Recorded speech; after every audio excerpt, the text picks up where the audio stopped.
Con su permiso, muy buenas tardes con todas y con todos, igual a toda la población que nos visualiza desde sus hogares o desde sus medios móviles a través de las diferentes plataformas y medios de comunicación. Estamos abriendo la conferencia vespertina número ya 194, estamos acercándonos al número 200 ya, de este día 102 de la nueva normalidad. Hace 2 días cumplíamos 100 días de la aplicación del semáforo de riesgo COVID, recordando que esta semana, en 2 días más, se estará actualizando el semáforo para los próximos 15 días. Y el llamado constante, continuo, que hacemos a la población en cada una de las 32 entidades federativas a informarse, ¿no?, de fuentes oficiales, esto es, fuentes de sus gobiernos locales, tanto estatales como municipales, de aquellas acciones que se están implementando y llevando a cabo para poder mantener la sana distancia como una de las principales medidas que contribuyen a la disminución de los contagios de COVID-19 y otras actividades o restricciones que se dan a los espacios públicos y a las áreas sociales, precisamente para evitar también de esta manera la transmisión. Entonces hay que poner mucha atención, porque en cada uno de sus municipios y de sus estados, que conocen de manera más directa y de manera más local cuál es la situación que impera en cada uno de ellos, pues aplican medidas muy en lo particular y muy enfocadas a la situación en lo local. Entonces, vamos a actualizar los números para esta noche. Este es el escenario nacional. Aquí tenemos la actualización de la curva epidémica de la totalidad de los casos sospechosos, personas que en su momento desarrollaron signos y síntomas compatibles con la enfermedad, recordando que prácticamente una infección respiratoria aguda, como normalmente la solemos tener todos los años, en estos momentos en los que estamos en la pandemia y en nuestra fase epidémica en el país, pues puede representar o puede significar tener en este momento COVID-19. Sin embargo, algo también que nos revela los estudios y lo que vemos también en estos gráficos es que no necesariamente todas las personas que desarrollan en estos momentos una infección respiratoria aguda, que puede ser leve o puede ser grave, necesariamente es a causa o a consecuencia del virus SARS-CoV-2 y por lo tanto tienen COVID. Por eso es importante dar seguimiento al porcentaje de positividad, que a la semana 35, que es la de hace 2 semanas, recordando que estamos cursando la semana 37, era del 41%, lo que quiere decir que no todo este 1.465.693 personas tenían COVID, sino más bien, y para la semana 35, el 41% de ellas, que para fines entonces de los casos confirmados que hasta el momento se han acumulado, para el corte de hoy son 647.507, porque además 734.649, prácticamente la mitad de todos los casos sospechosos, han salido ya negativos, es decir, su resultado ha sido negativo y por lo tanto son casos descartados de la enfermedad COVID-19. Y bueno, podemos ver rápidamente el comportamiento que han tenido los casos sospechosos en las últimas semanas. Veíamos ya ese descenso que inició en la semana número 30, que se estabilizó e inclusive tuvo un incremento en las semanas 33 y 34, y volvemos a ver un descenso ligero ya para el día de hoy de la totalidad de casos sospechosos en la semana número 35,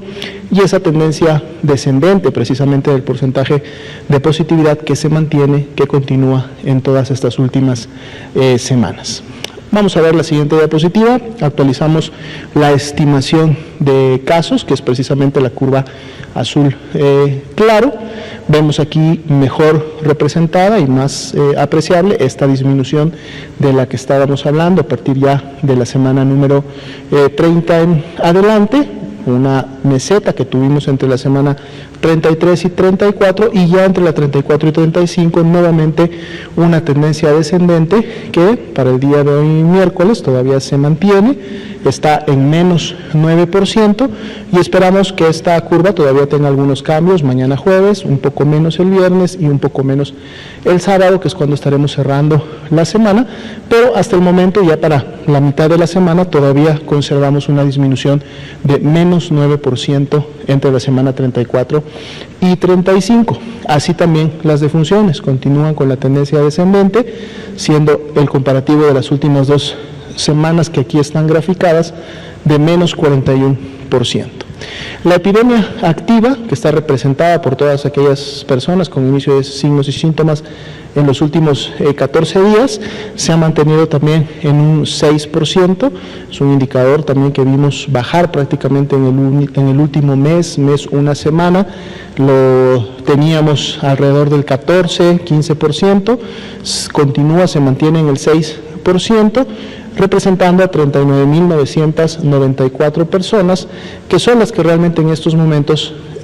tienen la enfermedad COVID-19, porque además 454.982, que es prácticamente el 70%, alrededor del 70%, ya se han recuperado, han sanado de la enfermedad y ya en estos momentos se encuentran pues libres de los signos y síntomas, y además muy probablemente muchas personas de este grupo hayan desarrollado una inmunidad que, en base a la bibliografía internacional y lo que hemos estado observando en otros países que iniciaron primero, hace un mes antes, 2 meses antes, su epidemia que en México, o inclusive mismo continente asiático, directamente China, que fue lógicamente el primer país que inició con los casos, pues bueno, hay una mantención de los niveles, lógicamente, de respuesta inmunológica que todavía permiten que las personas no vuelvan a enfermar, recordando siempre que es muy diferente reinfectarse, es decir, volver a tener el virus en las vías respiratorias, que reenfermarse, es decir, volver nuevamente a desarrollar la enfermedad leve o grave de COVID-19. Entonces, este es un grupo que pudiera estar ya perteneciendo a esta clasificación precisamente. Vamos a ver la siguiente diapositiva, son la ocupación y disponibilidad hospitalaria en el marco de las camas generales, les decimos así, aquellas que se utilizan para los pacientes graves con signos de alarma o aquellos que necesitan iniciar con oxigenoterapia de manera oportuna, precisamente para evitar mayores complicaciones. Se ha mantenido similar al día de ayer, 33% de ocupación, destacando que prácticamente todos los estados tienen al menos 41% o más de disponibilidad, llegando inclusive a niveles de disponibilidad por encima del 90%, como son los estados de Chiapas y de Campeche. De hecho, a nivel nacional son 20.803 las camas que se tienen disponibles para este tipo de pacientes. Veamos la siguiente diapositiva. Esta es la ocupación de camas con ventilador. Aquí tenemos nuevamente una disminución de un punto porcentual. El día de ayer la media estaba en 28, hoy día está en 27%, es decir, sigue disminuyendo la carga de pacientes críticos que en su momento requieren un ventilador. Y al menos en el caso de Nuevo León, que es el que tendría la mayor ocupación con solo 44%, pues tiene un 56% de disponibilidad, y por lo tanto todas las demás entidades federativas tienen por encima de esa disponibilidad, siendo inclusive la gran mayoría de ellas con una disponibilidad de 70% o más, llegando inclusive a valores por encima del 90% de disponibilidad en los casos de Campeche, de Sonora y de Chiapas, ¿no? Y esto también es un buen indicador que, al menos con el anterior como con este de camas críticas, que cada vez, y como lo veíamos también en las actualizaciones de las curvas de las personas que diariamente se hospitalizan, la tendencia también de esta hospitalización es congruente y va de la mano con el descenso de la totalidad de casos confirmados, porque cada día se están hospitalizando o permanecen hospitalizadas menos personas. Vamos a continuar dando seguimiento a la evolución de la epidemia en los siguientes días. Gracias.